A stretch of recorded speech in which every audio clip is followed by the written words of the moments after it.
Hello નમસ્કાર વિદ્યાર્થી મિત્રો, ગુજરાત એજ્યુકેશન યુટ્યુબ ચેનલ પર આપ સર્વનું હાર્દિક સ્વાગત છે। મિત્રો, આજે આપણે વાત કરીશું ધોરણ 9 વિષય સામાજિક વિજ્ઞાનની અંદર ગાલા સ્વાધ્યાય પોથીમાંથી એકમ 2 આધુનિક રાષ્ટ્રનું નિર્માણ અને પાઠ 8 ભારતના રાજ્ય બંધારણનું ઘડતર અને લક્ષણો। તો વિભાગ એની અંદર છે જોડકા જોડો।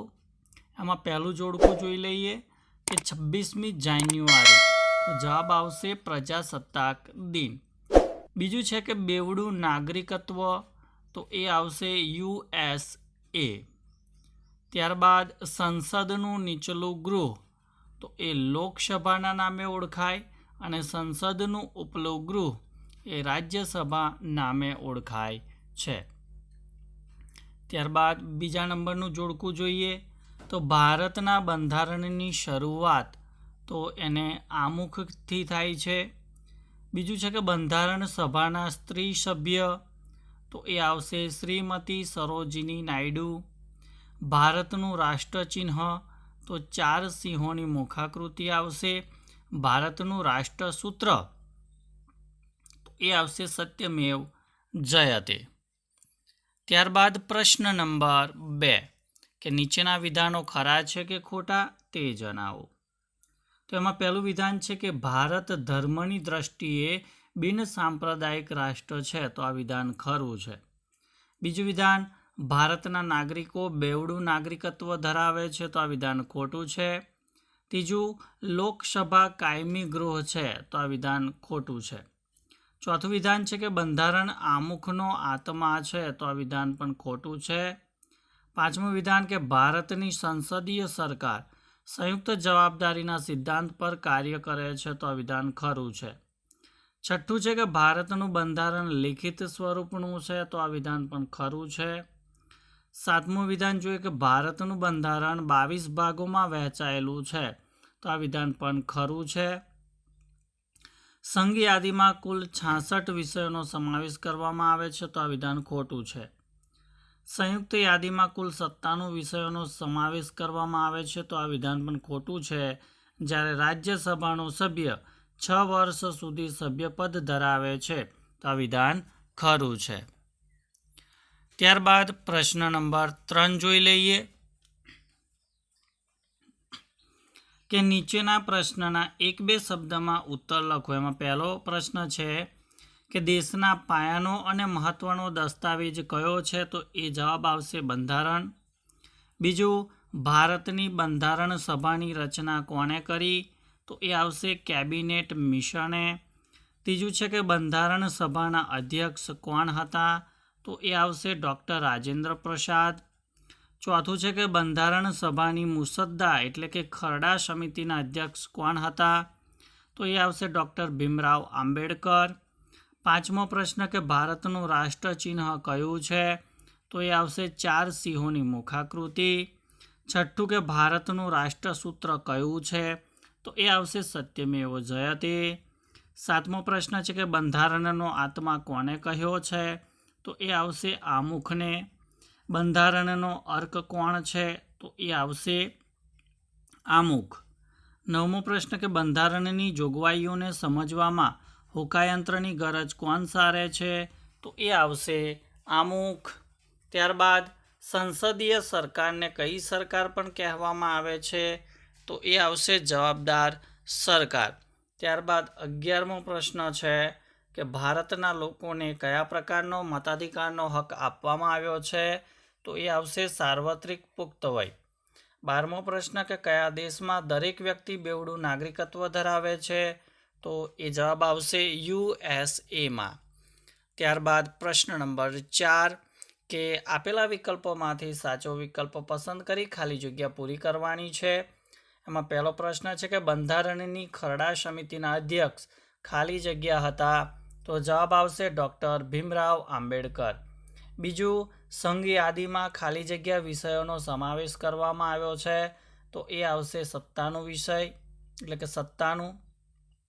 કટોકટી સમયે ભારત ખાલી જગ્યા વ્યવસ્થામાં ફેરવાઈ જાય છે, તો જવાબ આવશે એકતંત્રી।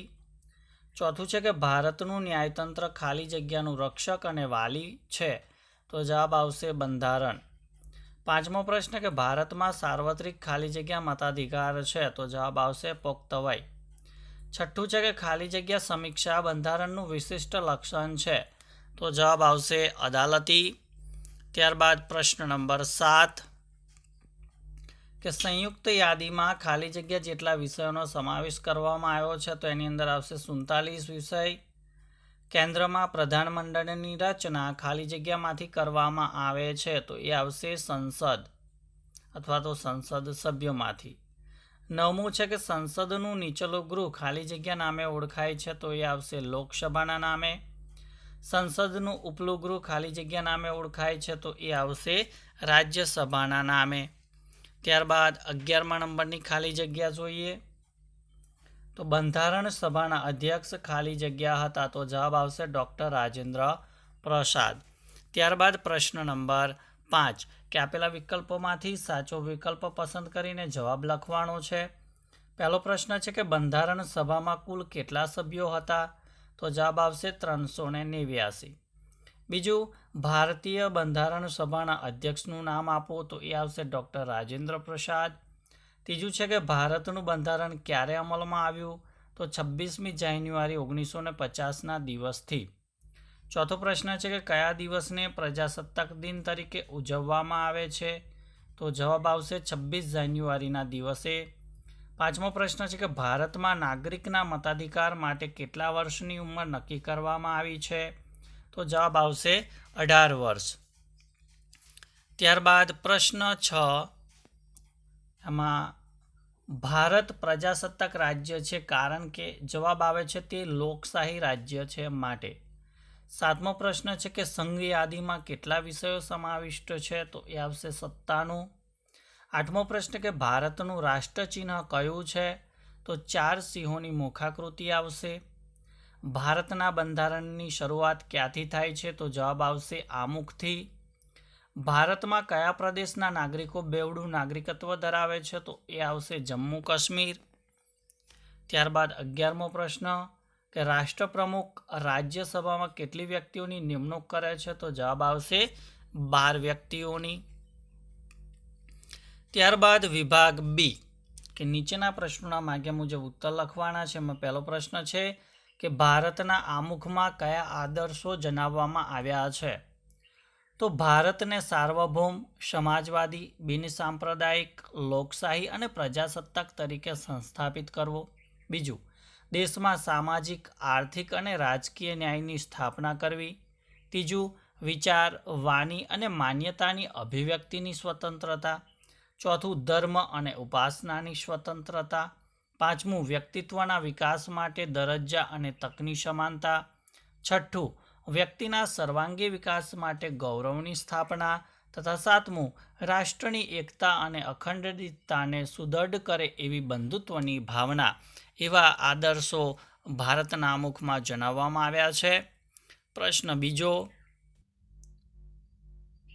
કે સાર્વત્રિક પુખ્ત વય મતાધિકાર કોને કહેવાય, તો સાર્વત્રિક પુખ્ત વય મતાધિકાર એટલે 18 વર્ષ કે તેથી વધુ વયનો હોય, કાયદા દ્વારા ગેરલાયક ઠરાવવામાં ન આવ્યો હોય, અસ્થિર મગજનો ન હોય અને જેનું મતદાર યાદીમાં નામ હોય એવા ભારતના પ્રત્યેક નાગરિકને ધર્મ, જાતિ, કોમ, શિક્ષણ, લિંગ, જન્મસ્થાન, આવક કે મિલકતના ભેદભાવ વિના આપેલો સમાન મતાધિકાર. ત્રીજો પ્રશ્ન છે કે ભારત એક અખંડ અને અવિભાજ્ય સંઘ રાજ્ય છે, કેવી રીતે સમજાવો, તો ભારતના બંધારણે ભારતને રાજ્યોના સંઘ તરીકે દર્શાવ્યો છે. ભારતમાં હાલમાં કુલ 29 રાજ્યો અને રાષ્ટ્રીય રાજધાનીના પ્રદેશ દિલ્હી સહિત કુલ 7 કેન્દ્ર શાસિત પ્રદેશો છે. સંઘ શબ્દ દ્વારા ભારતમાં સંઘ એટલે કે કેન્દ્ર અને એકમ રાજ્યો વચ્ચે ક્યારેય પણ બદલી ન શકાય એવા કાયમી સંબંધોની લેખિત સ્વરૂપે બંધારણમાં સ્પષ્ટતા કરવામાં આવી છે. સંઘના એકમ રાજ્યો સંઘમાંથી સ્વતંત્ર થવાનો અધિકાર ધરાવતા નથી. આથી કહી શકાય કે ભારત એક અખંડ અને અવિભાજ્ય સંઘ રાજ્ય છે.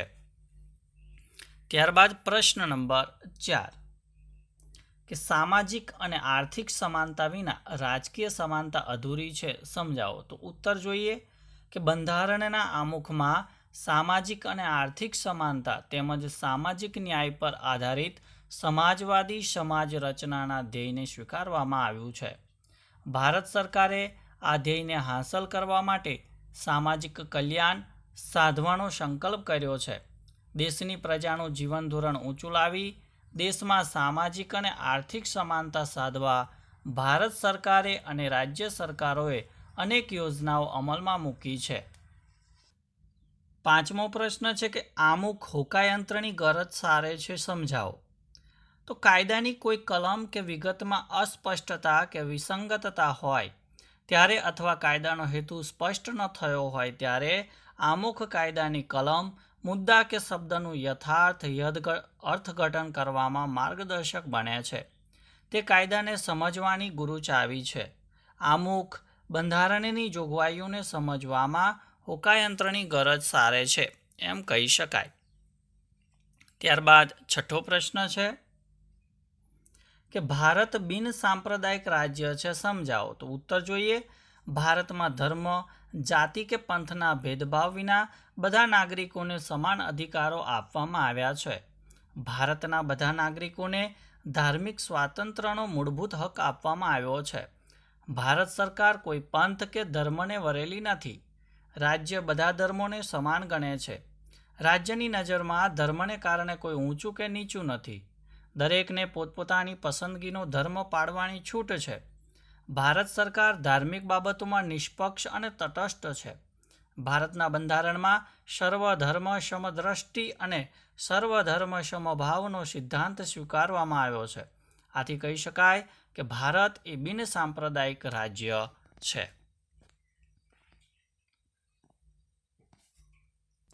ત્યારબાદ પ્રશ્ન 7 કે નીચેના પારિભાષિક શબ્દો સમજાવો. એમાં પહેલું છે બેવડું નાગરિકત્વ. તો બેવડું નાગરિકત્વ એટલે 2 પ્રકારનું નાગરિકત્વ. સમવાયતંત્રી શાસન વ્યવસ્થામાં નાગરિકો બેવડું નાગરિકત્વ ધરાવે છે. યુએસએમાં સમવાયતંત્રી શાસન વ્યવસ્થા છે. તેથી ત્યાં દરેક નાગરિક બેવડું નાગરિકત્વ ધરાવે છે. એક યુએસએનું અને બીજું તે પોતે જે રાજ્યમાં વસવાટ કરતો હોય તે રાજ્યનું અથવા દેશનું. બીજો પારિભાષિક શબ્દ છે સંસદીય પદ્ધતિ. તો જે શાસન પદ્ધતિમાં સંસદ લોકો દ્વારા ચૂંટાયેલા પ્રતિનિધિઓની બનેલી હોય તેને સંસદીય પદ્ધતિની લોકશાહી કહેવામાં આવે છે. સંસદીય પદ્ધતિ લોકશાહી શાસન પદ્ધતિનો એક પ્રકાર છે. ભારતમાં સંસદીય પદ્ધતિની લોકશાહી છે. યુએસએમાં પ્રમુખ પદ્ધતિની લોકશાહી છે. ત્રીજું છે સંયુક્ત યાદી. તો આ યાદીમાં સૂચવેલા વિષયો પર કેન્દ્ર સરકાર અને રાજ્ય સરકારો બંને કાયદા ઘડી શકે છે. આમ છતાં કોઈ વિષય પર કેન્દ્ર અને રાજ્ય એ બંનેની સરકારો કાયદા ઘડે તો માત્ર કેન્દ્ર સરકારે ઘડેલો કાયદો જ અમલમાં રાખી શકાય છે. ત્યારબાદ 4થા નંબરનો જોઈએ તો કે ભાઈ સમાજવાદ. તો સમાજવાદ શાસન પદ્ધતિનો એક પ્રકાર છે. તેમાં ઉત્પાદનના તમામ સાધનો રાજ્યની માલિકીના હોય છે. તેમાં ઉત્પાદનોની વહેંચણી કરવાની જવાબદારી રાજ્ય સંચાલિત દુકાનો સંભાળે છે. સમાજવાદી પદ્ધતિમાં રાજ્યમાં પ્રવર્તી ગરીબી, બેકારી, ભાવ વધારો, નિરક્ષરતા જેવા પરિબળોને અંકુશમાં રાખી દેશમાંથી ગરીબો અને શ્રીમંતો વચ્ચેના તફાવતો નાબૂદ કરવાના પ્રયત્નો કરવામાં આવે છે. તો વિદ્યાર્થી મિત્રો, આની અંદર આપણે સરળ ભાષાની અંદર સમજૂતી સાથે સ્વાધ્યાય પોથીનું સંપૂર્ણ સોલ્યુશન નિહાળ્યું. તો ચોક્કસથી આ વિડીયો તમને ગમ્યો હશે તો વિડીયોને લાઇક કરી દેજો, શેર કરી દેજો અને ચેનલ ઉપર જો પ્રથમ વખત આવેલા હો તો ચેનલને સબસ્ક્રાઈબ કરી દેજો. Thank you. આભાર.